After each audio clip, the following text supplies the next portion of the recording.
বিগত হাসিনা ফ্যাসিস্ট সরকার তার প্রতি যে অন্যায় আচরণ করেছেন, নির্যাতন করেছেন, নিপীড়ন করেছেন, দীর্ঘ 6 বছর তাকে কারারুদ্ধ করে রাখা হয়েছে।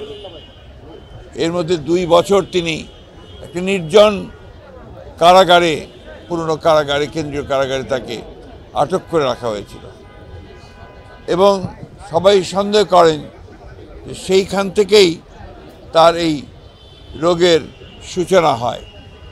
একটা অপরাধমূলক অবহেলা, চিকিৎসার অভাবের কারণে তিনি আরও অসুস্থ হয়ে পড়েন। এরপরে আপনারা জানেন যে গত 4 বছর কোভিডের সময় থেকে তিনি গুরুতর অসুস্থ হয়েছিলেন। আল্লাহর অশেষ রহমতে তিনি সুস্থ হয়েছিলেন। এই কয়েকদিন ধরে আবার অসুস্থ হয়েছেন।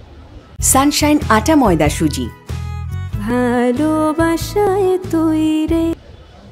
চিকিৎসকরা প্রাণপণে চেষ্টা করছেন এবং আশা করছেন যে তিনি আগামীকাল যদি আপনার এই এয়ার অ্যাম্বুলেন্স এসে পৌঁছায় কাতার থেকে, তাহলে আগামী পরশু অর্থাৎ রোববার তাকে লন্ডনে নিয়ে যাওয়া সম্ভব হবে।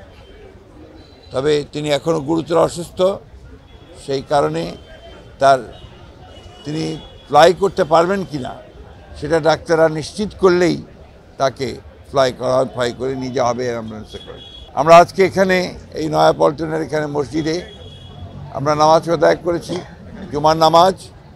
সারা দেশে আজকে জুমার নামাজের পরে বাংলাদেশের মানুষেরা দলমত নির্বিশেষে তারা আজকে এই মহান নেত্রীর জন্য, তার আরোগ্য লাভের জন্য, তিনি যে সুস্থ হয়ে আমাদের মাঝে ফিরে আসেন এবং দেশের যে সংকটময় মুহূর্তগুলোকে যেন তার ওই অগত্যে আমরা সবাই অতিক্রম করতে পারি, সেই দোয়া আজকে বাংলাদেশের মানুষ তার কাছে, আল্লাহ তাআলার কাছে চেয়েছেন। আমি আবারও পরম করুণাময় আল্লাহ তাআলার কাছে দোয়া করছি, প্রার্থনা করছি যে আল্লাহ তাআলা যেন তাকে সুস্থ করে আবার আমাদের মাঝে ফিরিয়ে নিয়ে আসেন এবং আমাদেরকে সঠিক নেতৃত্ব দেন।